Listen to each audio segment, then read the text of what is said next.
It's a great, great morning, your first day in heaven, when you stroll down the golden avenue. There are mansions left and right, and you thrill to every side, and the saints are always smiling, saying, how do you do? Amen. Good morning po sa ating lahat. And happy Monday morning. Ito po yung Pag-ibig John. Kasama ang mga guys, Sister May. Good morning sa mga. Yes, we're from CBBC Singapore Outreach to Pindi Ministry ng CBBC San Pedro Laguna under the leadership of our pastor, Dr. Edmond. Welcome po. Tayo po ay saglit na manalangin. Father in heaven, Lord, we bless you. We thank you, O God, for blessing us yesterday with many victories, O Lord God, in our worship services, O Lord God. Thank you for the good night rest. And thank you, Lord God, for this brand new work week that is upon us. Thank you, Lord God, for waking us up, for us to experience new grace. Thank you for another opportunity for us to sit down, listen, and learn from your word. And I pray, Lord God, that you would lead us into another victory, O Lord God, this morning. May you guide us, O Lord God, as we study your word. And let your name be glorified. And bless your children that will be joining this live stream. All of these things we ask, in Jesus' name we pray. Amen. Share ko po muna yung ating live stream.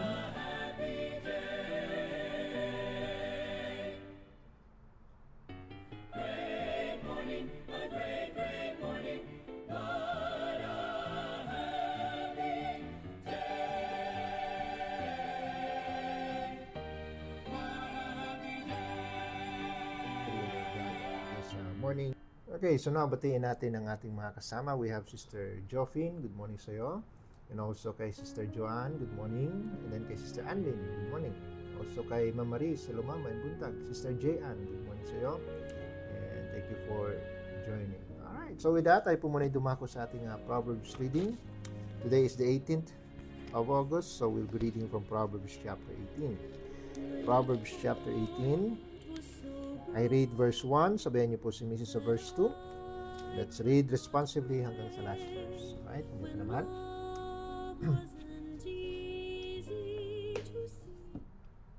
Okay, Proverbs chapter 18, verse 1 says, through desire, a man having separated himself, seeketh and intermeddleth with all wisdom. Verse 2. A fool had no delight in understanding, but that his heart may discover itself. When the wicked cometh, then cometh also contempt, and with ignominy reproach. The words of a man's mouth are as deep waters, and the wellspring of wisdom as a flowing brook. Flowing brook. It is not good to accept the person of the wicked, to overthrow the righteous in judgment. A fool's lips enter into contention, and his mouth calleth for strife. A fool's mouth is his destruction, and his lips are the snare of his soul. The words of a talebearer are as wounds, and they go down into the innermost parts of the belly. He also that is slothful in his work is brother to him that is a great waster. The name of the Lord is a strong tower, the righteous runneth into it, and is safe. The rich man's wealth is a strong city, and as an high wall in his own conceit. Before destruction, the heart of man is haughty, and before honor is humility. He that answereth a matter before he heareth it, it is folly and shame unto him. The spirit of a man will sustain his infirmity, but a wounded spirit who can bear? The heart of the prudent getteth knowledge, and the ear of the wise seeketh knowledge. A man's gift maketh room for him, and bringeth him before great men. He that is first in his own cause seemeth just, but his neighbor cometh and searcheth him. The lot causeth contentions to cease, and parted between the mighty. A brother offended is harder to be won than a strong city, and their contentions are like the bars of a castle. A man's belly shall be satisfied with the fruit of his mouth, and with the increase of his lips shall he be filled. Death and life are in the power of the tongue, and they that love it shall eat the fruit thereof. Whoso findeth a wife findeth a good thing, and obtaineth favor of the Lord. The poor useth entreaties, but the rich answereth roughly. Last verse. A man that hath friends must show himself friendly, and there is a friend that sticketh closer than a brother. Amen. Now, Sabi dito sa verse 13, he that answereth a matter before he heareth it is folly and shame unto him. There's always a danger when we are one-sided in every story. Lalo na ngayon sa panahon ng social media wherein every news can be just quickly absorbed. And if we would be foolishly doing so, na kumbaga kung ano yung nakalatag dyan sa harapan natin is kumbaga tatanggapin natin in face value, then sabi dito ng verse, it would be a folly and shame unto us. We should always have the wisdom to check whether those things are so, especially in the lalo na ngayon sa panahon ng mga ng TikTok and ng mga short reels, and then mga YouTube shorts, everything na minsan kumbaga dinidiscuss diyan, especially if it's doctrine, especially if it's new teaching, minsan mga opinions lang, and then dahil yan ay kumbaga nasa social media, and they think the way pa sila magsalita, it's very authoritative, and without you counter checking, sabi ng Bible, it would be folly, and shame unto us. Amen? Kailangan, sabi pa dito ng verse 17, he that is first in his own cause seemeth just, but his neighbor cometh and searcheth him. Minsan, hindi porke tayo yung nauna sa balita, hindi yung tayo yung naunang nag-trending, at kumbaga tayo yung tama because we are the first to mention it. No. Sabi, his neighbor cometh and searcheth him.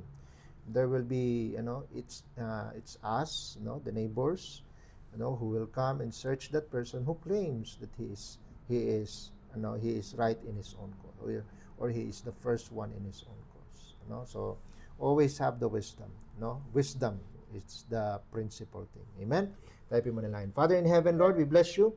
We thank you, O God, for this chapter that we have read and for the verses we've highlighted. We pray, Lord God, that you would continue to guide your people into more understanding, even as we continue, Lord God. In Jesus' name we pray. Amen. Okay. So, check natin yung iba natin mga kasama.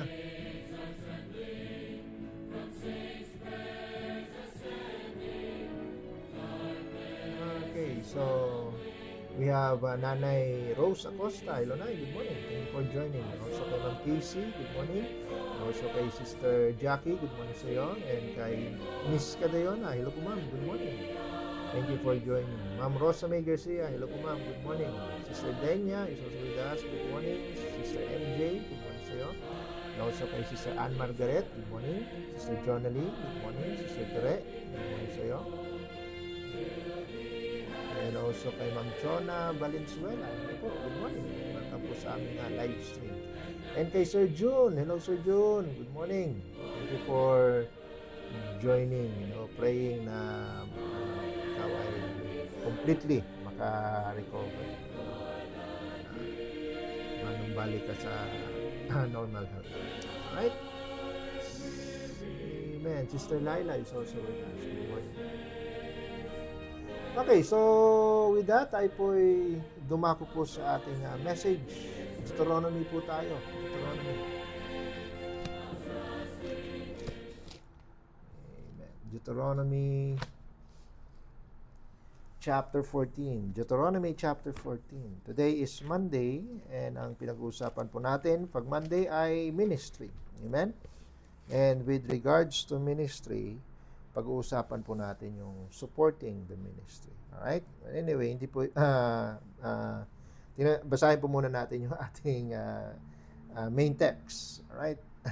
Deuteronomy 14, let's read 22 down to the last verse. No, verse 22 to the last verse. So, I read verse 22. Sabayan niyo po si Mrs. sa verse 23 hanggang marating po natin yung verse 29. Sabi ng verse 22, thou shalt truly tithe all the increase of thy seed, that the field bringeth forth year by year. Verse 23. And thou shalt eat before the Lord thy God in the place which he had choose to place his name there, the tithe of the corn, of the wine, of the oil, of thine oil, and the firstlings of the herbs, and of the flax, and That thou mayest learn to fear the Lord thy God always. And if the way be too long for thee, so that thou art not able to carry it, or if the place be too far from thee, which the Lord thy God shall choose to set his name there, when the Lord thy God had blessed thee, Then shalt thou turn it into money, and bind up the money in thine hand, and shalt go unto the place which the Lord thy God shall choose. and thou shalt bestow that money for whatsoever thy soul lusted after, for oxen, or for sheep, or for wine, or for strong drink, or for whatever thy soul decided. And thou shalt eat there before the Lord thy God, and thou shalt rejoice, thou and thine household. And the Levite that is within thy gates, thou shalt not forsake him, for he had no part nor inheritance with thee. At the end of 3 years shalt thou bring forth all the tithe of thine increase the same year, and shall lay it up within thy gates. Last verse. And the Levite, because he had no part nor inheritance with thee, and the stranger, and the fatherless, and the widow, which are within thy gates, shall come, and shall eat, and be satisfied, that the Lord thy God may bless thee in all the work of thy hand which thou doest. Amen. So, the passage is all about tithing. Amen. I'd like to speak about the subject, the principle of tithing still stands. Amen. The principle of tithing still stands. Alright, tayo po muna manalangin. Father in heaven, Lord, we bless you. We thank you, O God, for this passage that we have read. Bless us now, O Lord God, as we study your word. And I pray, O Lord God, that even for this topic, O Lord God, that many are contending and debating, O Lord God, I pray for wisdom and guidance, especially, O Lord God, to your people. That I pray, O Lord God, that your name will still be lifted up and your word will be obeyed. Lord, bless your servant, give me words to say, and give us a victory this morning for your honor and for your glory. In this name we pray. Amen. All right. Po.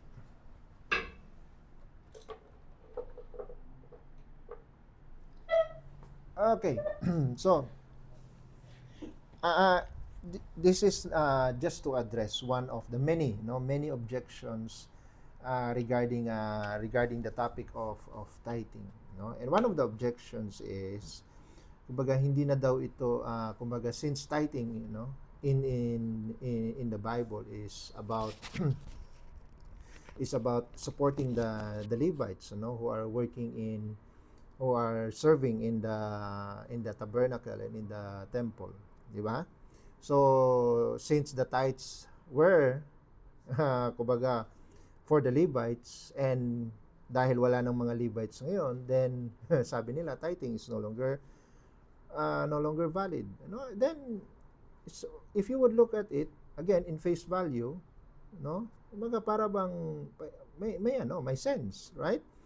Kasi nga naman yung Levitical priesthood is only in the New Testament and in the Old Testament, and now in the New Testament Christ has fulfilled the law. Di ba? However, kung titingnan pa rin natin yung buong scripture, that reasoning would collapse. Why? Kasi titimbangin natin both old and new. Now, dito sa binasa natin sa passage, of course, nakita naman natin that God commanded tithing, But we notice something that is very very peculiar, Sabi dito sa sa verse 27, verse 29, and the Levite, because he had no part nor inheritance with thee, and the what? And the stranger, and the fatherless, and the widow, which are within thy gates, shall come and shall eat and be satisfied. So hindi lang sila ang recipients, Kumbaga, makikita pa natin bukod sa Levitical tithes, na mababasa natin sa Numbers chapter 18, hindi na natin mapupunta 'yon kasi mahabang isang chapter po 'yon. So it deals about Levitical tithe, yung tithe na pang support sa mga workers sa tabernacle or temple, di ba? But here dito sa passage na binasa natin, hindi ito Levitical tithe. Now, these are two different kinds of tithes. So, from verse 22 to verse 27 speaks of festival tithe. Okay? So yung sa simula ng binasa natin, no, meron po tinatawag sa Bible na festival tithe na pang-support sa kanilang mga feasts. Okay? And then sabi sa verse 28 and 29, yung 3-year tithe, kung tawagin is for the poor, or poor tithe. Sabi dito sa verse 28, "In the end of 3 years shalt thou bring forth all the tithe of thine increase in the same year, and shall lay it up within thy gates." So within in every 3-year interval, magta-tithe ka dun sa iyong increase within that year. So hindi naman ibig sabihin na buong 3 taon talaga na tithe. No. On that year lang. So halimbawa 2025, 26 and 27, di ba? Ang itatithe mo lang doon, yung pang 27, no? At the end of the 3 years, thou shalt bring forth all the tithe of thine increase the same year, and shall lay it up within thy gates, and the Levite, because he had no part, see, and the stranger, and the fatherless, and the widow within thy gates shall come and eat and be satisfied. So merong poor tithe, a tithe that is in 3-year intervals. So meaning hindi lang po Levitical tithe, hindi lang yung pang-suporta sa mga Levita, but it's also for the there's tithe in support for the feasts, the festivals, and there's a tithe that is support for the poor. So makikita natin that yung principle ng tithe is not only limited to Levites. That the principle of tithes is God ordained. Amen? Para i-sustain yung kanyang work. Amen? Para i-sustain yung worship na ginagawa ng kanyang mga anak. Amen? And of course, para i-support yung kanyang mga manggagawa, his workers. Amen? Kaya nga, pagdating sa New Testament naman, hindi natin nakikita, sabi nila there's no explicit daw na command, but we can see the principle. Amen? Hindi sinabi ng Panginoon na wag kayong magbigay ng tithe. There's no direct commandment na nagsasabi ng ganun. And sabi nga dito sa 1 Corinthians, let's go to 1 Corinthians chapter 9. 1 Corinthians chapter 9. Again, ano talaga ang pinaka-essence ng tithing? So makikita natin sa 3 tithe, we have the Levitical tithe, we have the festival tithe, and we have the poor tithe. Anong common dun sa 3 tithe na yon? One word, support. Support, in support.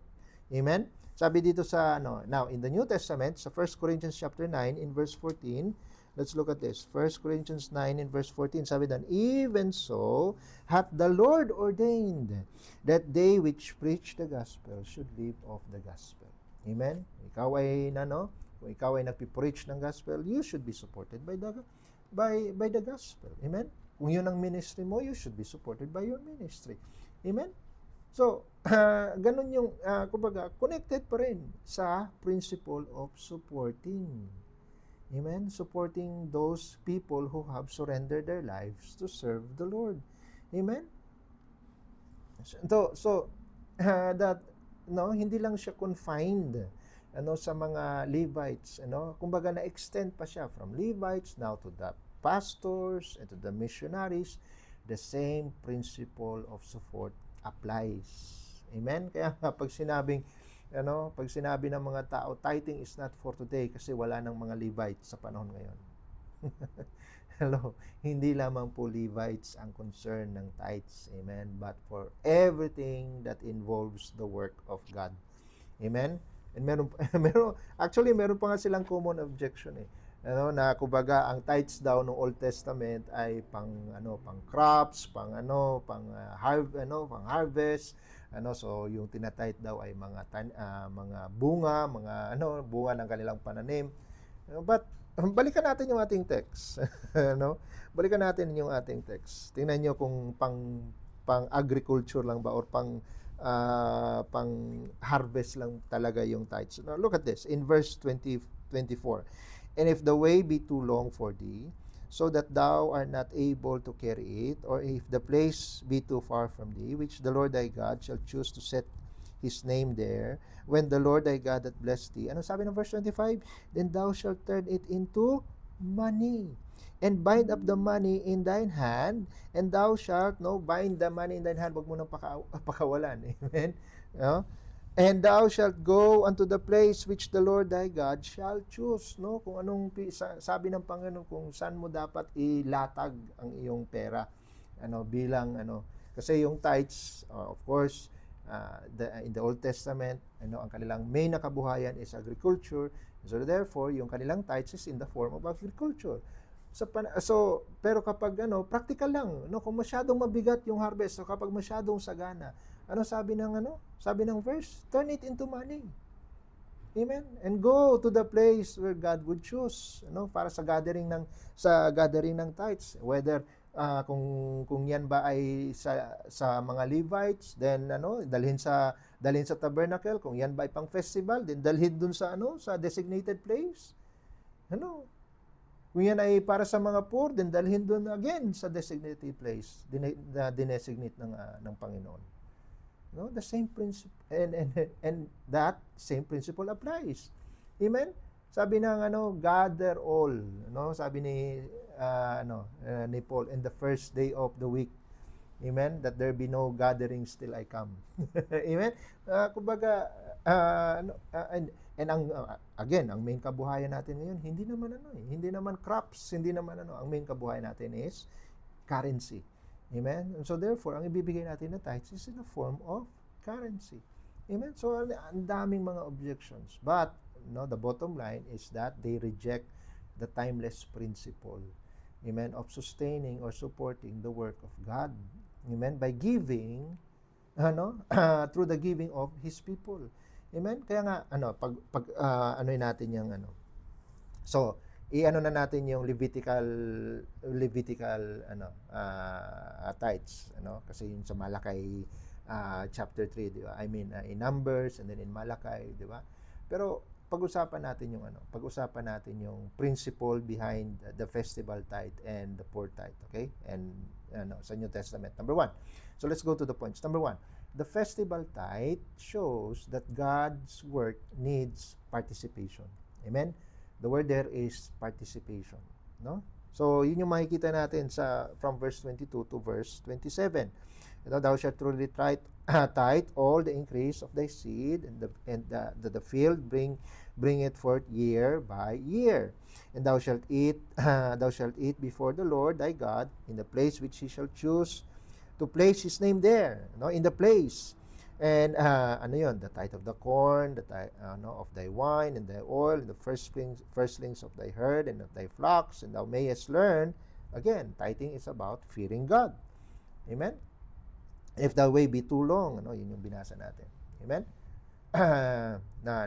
So, nakikita natin in these verses, that the tithes was brought to a place, that God would place His name there, and ultimately that would be Jerusalem, di ba? Kung nasaan yung templo, at in Jerusalem, na kung saan na-settle na sila, it's used for worship celebrations, di ba? But in the kumbaga, kaya hindi nilagay talaga specifically Jerusalem kasi they are still living in tents during the time of Moses, di ba? It's only until Joshua na settle na talaga sa promised land. But kung if you would just recognize yung kung saan ilalagay ng Panginoon yung kanyang pangalan, it would be talking about Jerusalem in the future, di ba? And so ang mga Levites, they participated, amen, na kumbaga kasama sila, right? But the tithe was not exclusively theirs, amen. Merong purpose, so that para ma-invite lahat ng people of God, amen, to participate, amen, into sustaining yung worship, amen. So it's not just for the group of ministers, amen. It's for the whole, amen. It's for the whole activity, kung saan yung place, masuportahan yung place na kung saan magkakaroon ng gatherings, amen. So sa atin in the New Testament, amen, kailangan in the New Testament nowadays, we require participation, kasi ganun ang principle the participation of God's people, through giving, para masuportahan yung sa facilities, sa mga materials, amen, sa mga workers, amen. Lahat yan, it involves, currency, money, amen. And so the principle is, hindi nagbago, amen. So God's work needs to go forward, amen. And kailangan ma-involve yung yung people of God, amen. So the tithe was, it was an act of worship, amen. At kumbaga, it's supposed to be gathered in an appointed place, sa Deuteronomy chapter 12 in verse 5, but unto the place which the Lord your God shall choose out of all your tribes to put his name there, even unto his habitation shall he seek, and thither thou shalt come. Doon kayo pupunta. Amen. So ensure na na kumbaga it's God that will choose the place. Amen. And the people will just go. Amen. Kung saan na designate ng Panginoon yung lugar. Amen. So kailangan yung giver together with his family must participate with joy. Amen. Sabi ng verse same chapter in verse 7, and there shall ye eat, Deuteronomy 12. And there ye shall eat before the Lord your God, and ye shall what? Ye shall rejoice in all that ye put in your hand, and your household wherein thy God hath blessed thee. Amen? So, there should be rejoicing. Hindi siya obligation, but it's an act of rejoicing. Why? Because God had faithfully provided. Amen? Yun naman yung dun yung principle doon na ang pagbibigay sa Diyos is an act of gratitude. Amen? And therefore, kapag ikaw ay grateful, you are rejoicing sa iyong pagiging bahagi. Amen? And the Levites, they were included. Why? Because wala nga silang inheritance. Amen? No, but the whole act itself is done in reverence for God. Amen? In reverence for God. Sabi nga ng Deuteronomy 14, look at Deuteronomy 14, sabi dito, and thou shalt eat before the Lord, in the place which he shall choose to place his name there. Dito tayo sa last part, that thou mayest learn to fear the Lord thy God, what? Always. Amen? Lagi. Laging so even in terms of our income, in terms of our possessions, amen, kailangan nangunguna pa rin yung fear natin para sa Panginoon, yung respect and reverence natin for God, hindi yung pagdating sa pera wala na tayo, kinakalimutan na natin ang Panginoon, yun yung pinag-usapan natin kahapon. Amen? Pag may pera na, nakakalimutan ng Panginoon.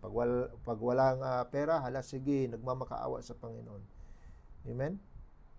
Kaya nga, through the festival tithe, kasi nire-require nga yung active participation ng mga tao to sustain the gatherings, the worship, and all the ministries involved, for that event, So, ganun din. The same principle applies sa church po natin, the pastors, the missionaries, amen, the worship services, still needs to be sustained. And how? By the faithful participation of giving by God's people. Amen. So that's number 1. The festival tithe shows that God's work needs participation. Amen. Number 2, the poor tithe. Doon naman tayo sa poor tithe. Sa verse 28 and verse 29.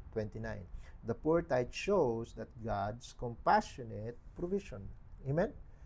The poor tithe shows God's compassionate provision.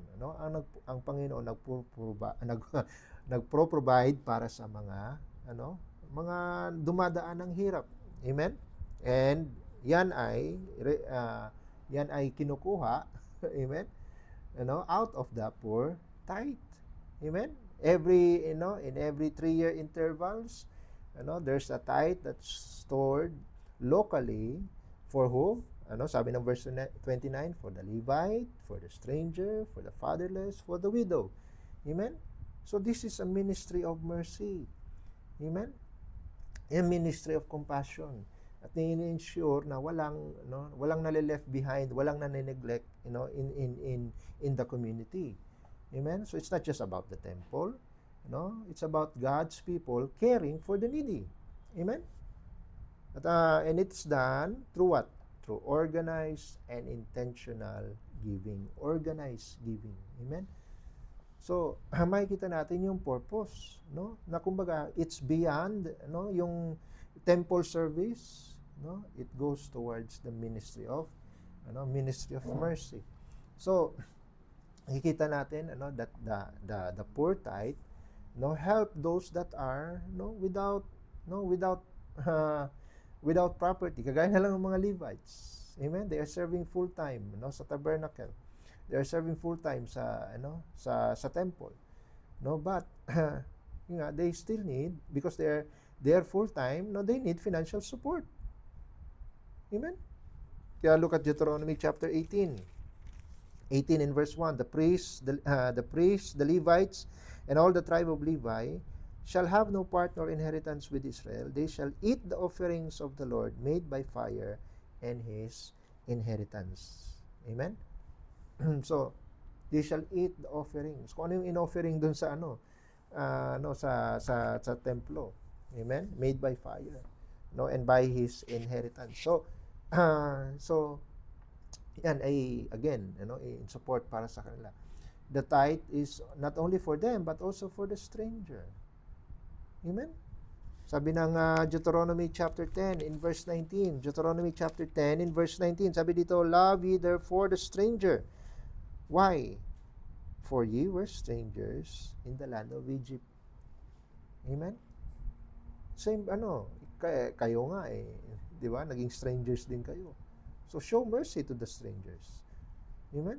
Para bang, di ba, sa New Testament, forgive even as the Father had forgiven you. Amen? Even as God, through Christ Jesus, had forgiven you. Amen? So, it's also for the stranger. The stranger meaning yung alien. Amen? Walang property, walang land dun sa kumbaga homeless. Amen? The tithe is also there to provide for the orphans. Amen? Sa fatherless. Sabi ng Psalm chapter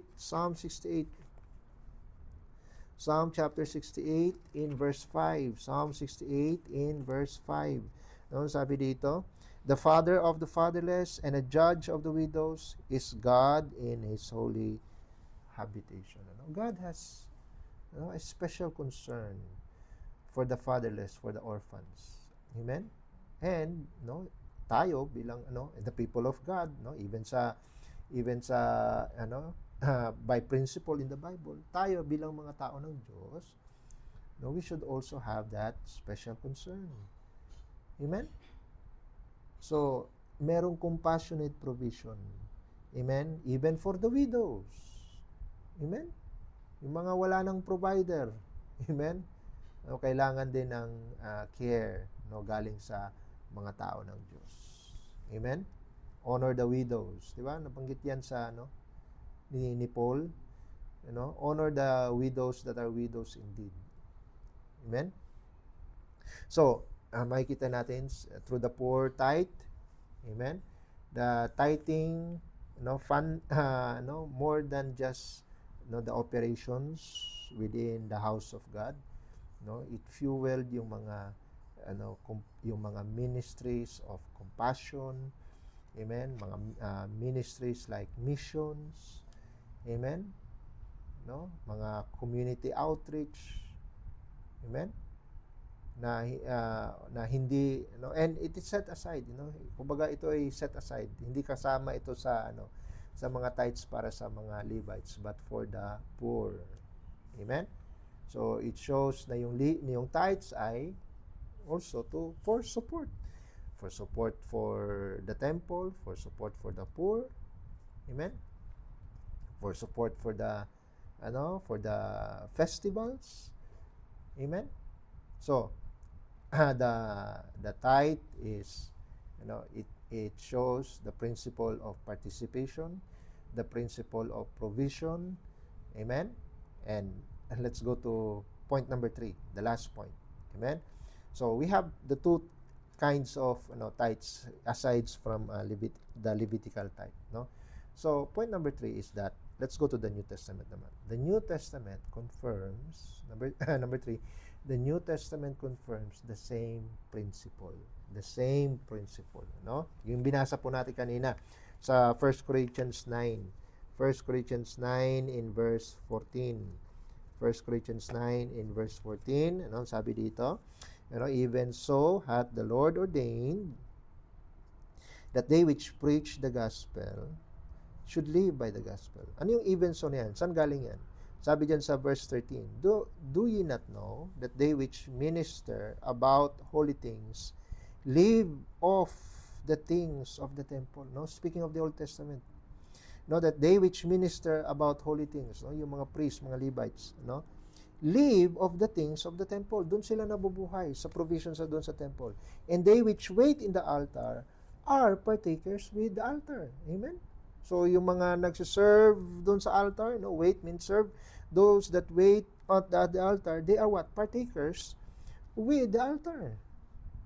Amen? Speaking of the Levites.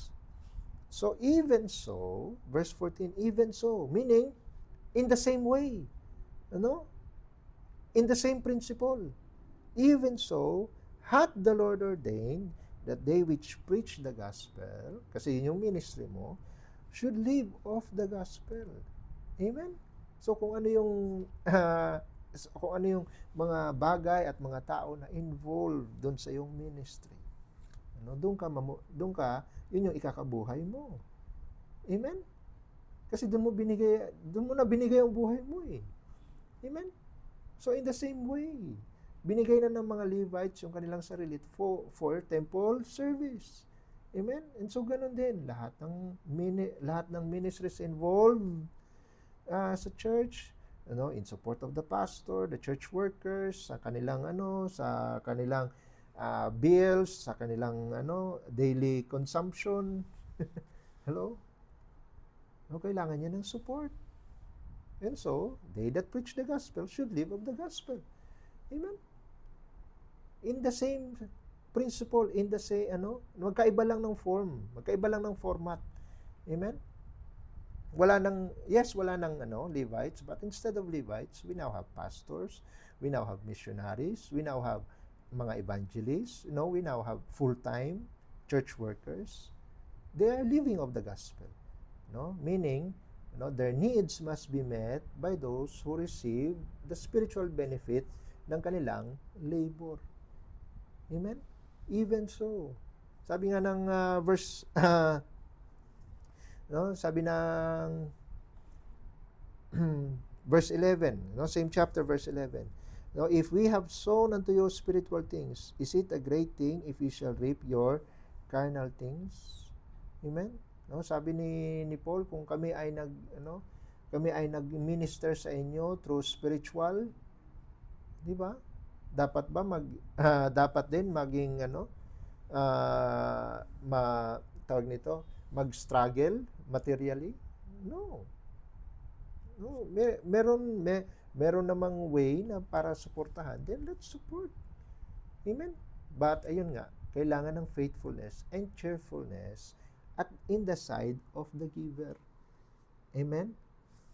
Kaya nga ang challenge sa mga tao is bring ye all the tithes into the storehouse. Amen? That there may be meat in my house. Same principle. Same principle. Amen? So wag nating when it's in the power of thine hand to do it. Withhold not good to whom it is due. Especially when it's in thy hand, in the power of thy hand to do it. Amen? Binigyan ka ng Panginoon ng blessing to support them, give. Amen? Faithfully, cheerfully. Why? See, the principle is, God loveth a cheerful giver. Amen? But the thing is, it is ordained by God. The same God that ordained yung tithing para sa mga Levites, at para sa mga activities, para sa mga poor, the same principle, binigay ng Panginoon, pagdating sa pag-support sa kanyang gawain ngayon. Amen? Tithing is not limited. Amen? It predates yung temple worship. Bago pa man nagkaroon ng tabernacle and temple worship, may tithing na po. Amen? It's given to God. It should be given to God. Yung first mention kay Melchizedek, di ba? It was given not out of obligation, but because of gratitude. Amen? At the time, binigyan ng victory si Abraham, nagkaroon ng of course, natalo yung mga kalaban, naiwan yung spoil ng kalaban, yung loot. Amen? Kung tawagin, binigay yung tithes. Amen? Dun sa increase na meron sila because of their victory. Amen? So, ganun din. The same principle applies. If we reject tithing, we reject the principle. We reject what God hath ordained to sustain the ministry. Amen? So, instead of coming up with objections, let's give. Amen? Not grudgingly, at hindi yan legalistically, but in obedience and out of joy. Amen? Knowing na meron kang participation. Amen? Sa timeless na program ng Panginoon para ang kanyang work ay mag-flourish. Amen? So it's again, principle of tithing to support still stands. Tayo po yung manalangin. Father in heaven, Lord, we bless you.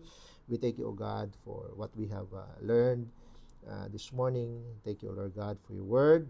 And thank you, O Lord God, for the wisdom, O Lord God, and understanding that you have given us. And I pray, O Lord God, that your people will always learn and to love the participation of supporting your work. I pray, O Lord God, that you will build up more cheerful givers, especially, O Lord God, for the ministry.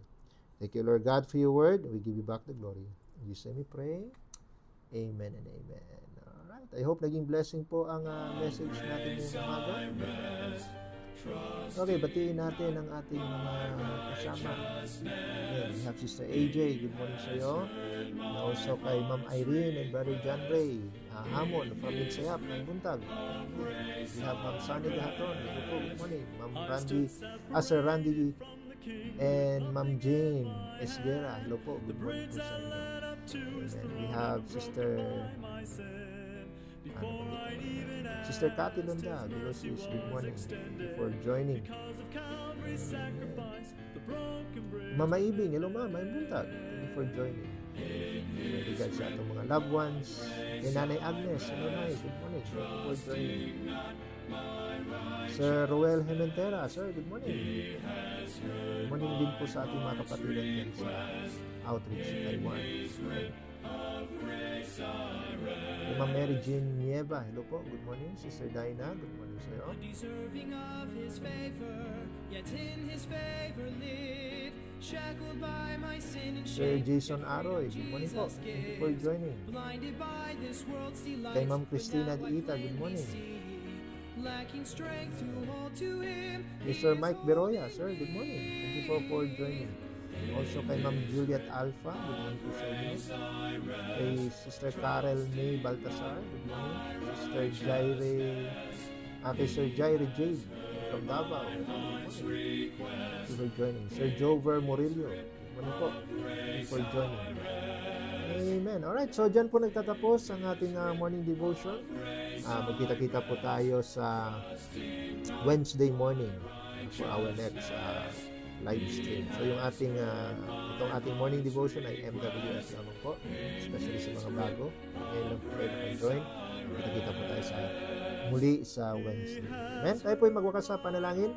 Father in heaven, Lord, we bless you and thank you for the victory you've given us. Thank you for the understanding of your word. Lord, we pray that you would bless the rest of the day for us. Keep us safe in our travels, and those who are working and those who are going to school. I pray, O Lord God, also for your provision. Lord, we pray that we will always appreciate and cherish your presence, O Lord God, in our life, that in every